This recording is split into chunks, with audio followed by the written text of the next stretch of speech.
Tuangazie mzozo unaoendelea kule Mashariki ya Kati ambapo ikulu ya Marekani imethibitisha kwamba makamu wa rais wa taifa hilo JD Vance ataongoza ujumbe mwingine kwa ajili ya duru ya pili ya mazungumzo ya kumaliza vita na Iran huko Pakistan. Tehran bado haijathibitisha kuhudhuria kwake. Vyombo vya habari vya serikali ya Iran vimeripoti kwamba maafisa hawatashiriki huku kizuizi cha Marekani kinaendelea. Sasa hii inamaanisha nini katika juhudi za kumaliza vita vya Marekani na Iran? Muda mfupi uliopita nimezungumza na mchambuzi Nicodemus Minde. Nadhani ni hatua nyingine muhimu katika meza za mazungumzo, kwani majadiliano mara nyingi hayafanikiwi kwa mara ya kwanza, bali yanafanikiwa kwa muda ambao tunaona kama majadiliano yakiendelea labda kwa wiki kadhaa ama miezi kadhaa. Kwa mimi mtazamo wangu naona kwamba ni hatua nzuri katika kujadiliana ili kusitisha kabisa hivi vita ambavyo vimekuwa vikiendelea zaidi ya miezi miwili mitatu kwa sasa. Iran wanafahamu kabisa wawe advantage katika huu mlango bahari wa Hormuz na wanaitumia kama leverage, lakini Marekani pia wanafahamu kwamba wameenda wakatumia njia nyingine ya blockade kama mbinu, na nadhani mkwamo huu pia ndio umepelekea mazungumzo yaweze kwenda kuanzishwa upya huko nchini Pakistan. Tunaona kwamba Marekani chini ya Donald Trump wamesema watamtuma makamu wa rais JD Vance kujumuika pamoja na wale Steve Witkoff pamoja na Jared Kushner ambaye ni mkwe wa Donald Trump, kama mbinu tu ya kuonyesha kwamba wako tayari kuendelea mazungumzo. Lakini tunaona kwa upande mwingine Iran kidogo wanafahamu ama wanasita katika ni mbinu gani watumie ili aidha warudi ama wasiendelee katika mazungumzo haya. Naam, hapo kwa Iran wao mpaka sasa hawajathibitisha kama watashiriki. Hii inaleta picha gani ama inaashiria nini hasa? Kwa mtazamo wangu naona Iran wanafahamu na wanafahamu kwamba hawana imani na Marekani, kwani tunaona Donald Trump, rais wa Marekani, anaendelea kuandika jumbe za kashfa katika mitandao yake ya kijamii ya Truth Social pamoja na maeneo mengine na kutoa kauli za kejeli.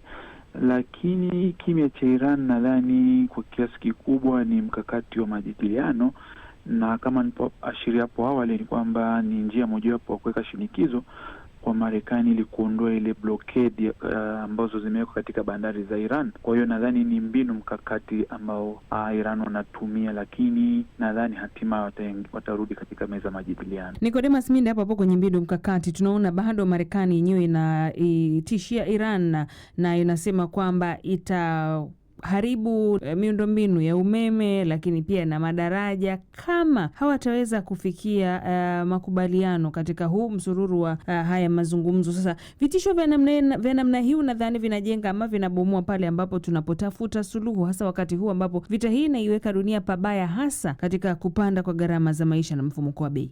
Kwa mtazamo wangu Donald Trump anatumia lugha ya kivita na kauli kama hizi kama mbinu mkakati kwa sasa kwa upande wa Marekani ili kuishinikiza Iran kurudi katika meza mazungumzo, na lakini pia ninaona ni mbinu ya kuipa pressure Iran kufikia makubaliano, kwani tumeona kauli kama hizi. Lakini pia kwa kiasi kingine ukiangalia katika hadhira ya umma wa Marekani, kuwa na kauli kama hizi zinaweza kuonyesha ile nguvu, ubabe, na kuonyesha kwamba Marekani bado wana uzito na ushawishi katika anga za siasa za kimataifa. Kwa hiyo mimi nawaziona kwa pande mbili, umoja ni kushinikiza Iran, lakini pia kwa upande wa pili inalenga hadhira ama umma wa Marekani. Tunaona Iran imekuwa ikinyoshea kidole Marekani ikisema yeye ndo ambaye anakiuka ile makubaliano usitishaji mapigano. Yanapotokea mambo kama haya yanaonekana ni kutunishiana misuli, suluhu ya haraka unaiona? Ukiangalia mbinu za kivita,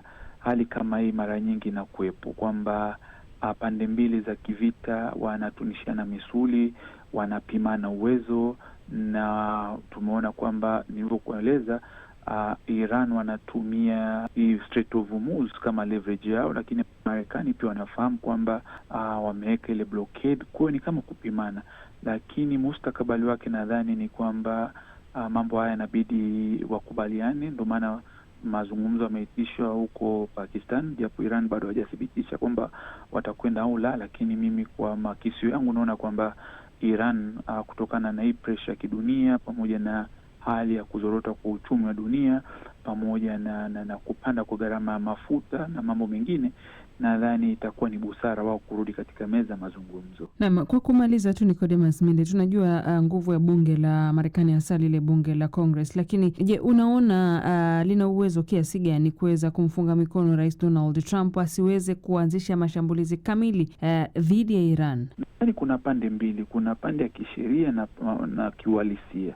Kisheria, kusema ukweli, Congress ina mamlaka hayo kupitia kile tunachokita War Powers Resolution, lakini kwa vitendo uwezo huu ni mdogo, kwani tunaona marais wa Marekani hapo awali, ukiangalia mara nyingi wanaanzisha operesheni za kivita ama za kijeshi za muda mfupi bila idhini ama kauli ambayo inatoka kwa Congress. Lakini tunafahamu kwamba kutokana na ile nguvu ya kisheria ya Congress inaweza kuchelewesha ama kupinga, lakini si rahisi kumzuia kabisa rais aliyoko madarakani kuendelea na mkakati wa kivita.